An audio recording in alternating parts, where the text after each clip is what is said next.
उपमुख्यमंत्री सुनेत्रा पवार आज त्यांचा पदभार स्वीकारतील। सकाळी 11 वाजताच्या दरम्यान मंत्रालयात उपमुख्यमंत्री पदाचा त्या पदभार स्वीकारणार आहेत। पदभार स्वीकारण्याआधी मुंबईमध्ये त्या सिद्धिविनायकाचं दर्शनही घेतील। थोड्याच वेळात सुनेत्रा पवार सिद्धिविनायक मंदिरामध्ये पोहोचतील, तर चैत्यभूमीवरती जाऊन डॉक्टर बाबासाहेब आंबेडकर यांना देखील त्या अभिवादन करतील। उपमुख्यमंत्री सुनेत्रा पवार 8:30 वाजताच्या दरम्यान म्हणजेच थोड्याच वेळात सिद्धिविनायकाचं दर्शन घेतील। त्यानंतर 9 वाजताच्या दरम्यान चैत्यभूमीवरती जाऊन बाबासाहेब आंबेडकरांना अभिवादन करतील। 10 वाजता विधान भवनामध्ये शिवरायांच्या पुतळ्याला अभिवादन करतील, तर 11 वाजता मंत्रालयामध्ये जाऊन उपमुख्यमंत्री पदाचा पदभार स्वीकारतील। थेट जाऊयात, आपला प्रतिनिधी सिद्धिविनायक मंदिराच्या बाहेरच उपस्थित आहेत। शिल्पा नरवडे आपल्याला त्यांच्या दौऱ्यासंदर्भात अधिकची माहिती देतील। शिल्पा,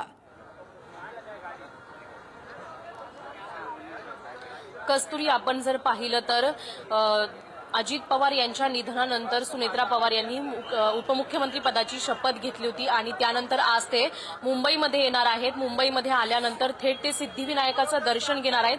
त्यानंतर दादरच्या चैत्यभूमीवर जाऊन अभिवादन करतील। नंतर विधान भवनात छत्रपती शिवाजी महाराजांच्या पुतळ्याला अभिवादन करणार आहेत आणि त्यानंतर उपमुख्यमंत्री पदाचा जो पदभार आहे ते स्वीकारणार आहेत। थोड्याच वेळात इथे सुनेत्रा पवार येतील आणि सिद्धिविनायक, दादरचं जे प्रसिद्ध मंदिर आहे गणपतीचं, त्या मंदिरात येऊन ते बाप्पाचं दर्शन घेतील आणि त्यानंतर त्यांचा जो प्रोटोकॉल असेल त्यानुसार ते अगदी शेवटच्या जो प्रोटोकॉल आहे त्यामध्ये उपमुख्यमंत्री पदाचा जो पदभार आहे तो स्वीकारणार आहेत आणि कामकाज जे आहे त्याला सुरुवात करणार आहे। आपण जर पाहिलं तर अजित पवार यांचं निधन झालं होतं आणि त्यानंतर उपमुख्यमंत्री कोण होणार अशी चर्चा रंगली होती। मात्र सुनेत्रा पवार यांनी तातडीने शपथ देखील घेतली होती आणि आज ते पदभार स्वीकारणार आहेत, कामाची सुरुवात करणार आहेत। मात्र थोड्याच वेळात सिद्धिविनायकाच्या मंदिरामध्ये सुनेत्रा पवार हे येणार आहेत। आपण जर पाहिलं तर सध्या कार्यकर्त्यांची गर्दी देखील आपल्याला इथे पाहायला मिळत आहे, कारण मंदिरात सुनेत्रा पवार हे येण्या अगोदरच राष्ट्रवादीचे जे कार्यकर्ते आहेत ते यायला सुरुवात झालेली आहे आणि अगदी थोड्याच वेळात काही क्षणामध्ये सुनेत्रा पवार ह्या येतील आणि सिद्धिविनायकाचं दर्शन घेणार आहेत।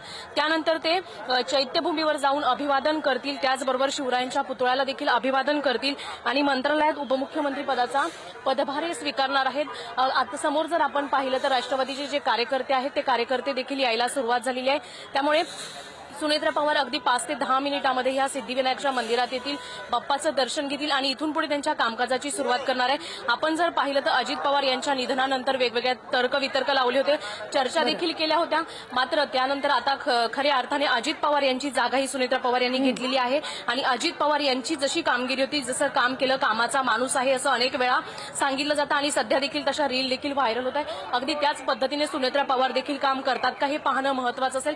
मात्र आपण समोर पाहिलं तर राष्ट्रवादीचे जे कार्यकर्ते आहेत ते सध्या सिद्धिविनायक मंदिरामध्ये उपस्थित झालेले आहेत। अगदी थोड्याच वेळात कस्तुरी, सुनेत्रा पवार देखील सिद्धिविनायकाच्या बाप्पाचं दर्शन घेतील। बरं, धन्यवाद शिल्पा, तुम्ही दिलेल्या सविस्तर अपडेटसाठी। त्यामुळे अर्थातच देवाचं दर्शन घेऊन सुनेत्रा पवार आज मंत्रालयात प्रवेश करतायत। आज त्यांचा अधिकृतरित्या कामकाज हाताळण्याचा पहिला दिवस असेल।